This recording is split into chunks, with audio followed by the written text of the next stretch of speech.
Əmək və Əhalinin Sosial Müdafiəsi Naziri Anar Əliyev mərkəzdə yaradılmış şərait barədə dövlətimizin başçısına və birinci xanıma məlumat verdi. Bu mərkəzdə əhaliyə 164 sosial xidmət göstəriləcək. 117 işçi və 50 könüllünün fəaliyyət göstərəcəyi mərkəzdə gün ərzində orta hesabla 500-600 vətəndaşın qəbulu nəzərdə tutulur.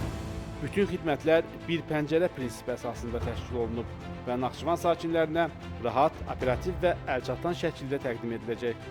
Bu yanaşma müxtəlif sosial istiqamətlər, pensiya, əmək və məşğulluq, sosial müavinatlar, əlillik, övladlığa götürmə və digər sosial xidmətlərin vahid məkanda, şəffaf formada göstərilməsinə imkan yaradır.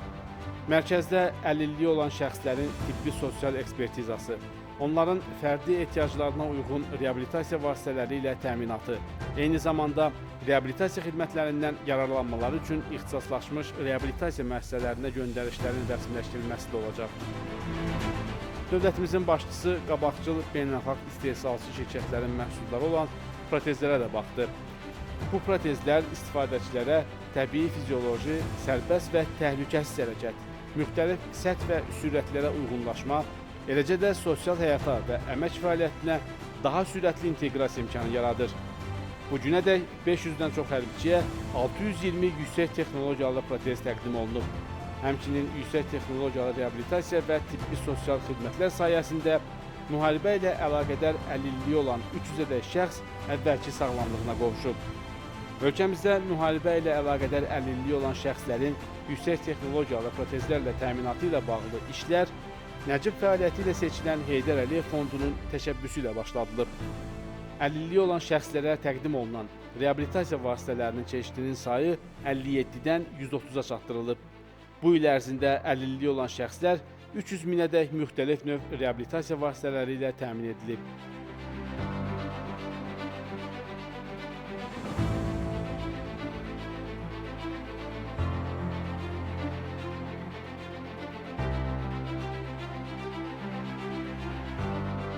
Dövlətimizin başçısı Nazirliyin inklüziv mərkəzlərinin benefisiarları tərəfindən hazırlanmış bədii oyma, xalçaçılıq, dulusçuluq, təsviri incəsənət, vitraj, floristika və digər sənət istiqamətləri üzrə əl işlərindən ibarət sərgiyə baxdı.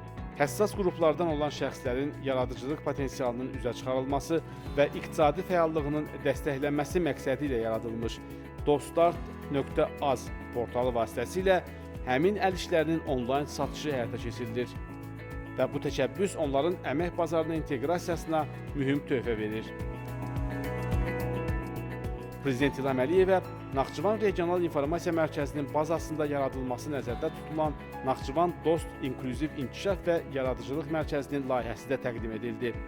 Hazırda əlilliyi olan şəxslərə 13 istiqamət üzrə göstərilən sosial bacarıqların inkişafı xidmətlərinin yeni mərkəzdə daha da genişləndirilərək 20 istiqamətə çatdırılması nəzərdə tutulur. Son illərdə ölkəmizdə həyata keçirilən sosial islahatlar dünya səviyyəsində yüksək qiymətləndirilib və müxtəlif beynəlxalq təşkilatlar tərəfindən 300-dən artıq mükafat və sertifikatla təltif olunub.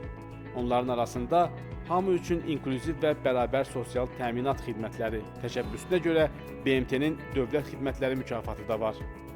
Azərbaycanın birinci xanımı Mehriban Əliyevanın təşəbbüsü ilə yaradılmış dost mərkəzləri sosial xidmətlərin göstərilməsində keyfiyyətcə yeni mərhələnin formalaşmasına səbəb olub. Bu mərkəzlərdə indiyədək vətəndaşlara 164 növ xidmət, ümumilikdə isə 4,6 milyon sosial xidmət göstərilib. Xidmətlərdən məmnunluq səviyyəsi isə təxminən 99% olub. Dost şəbəkəsinin ölkə üzrə genişləndirilməsi istiqamətində işlər davam etdirilir.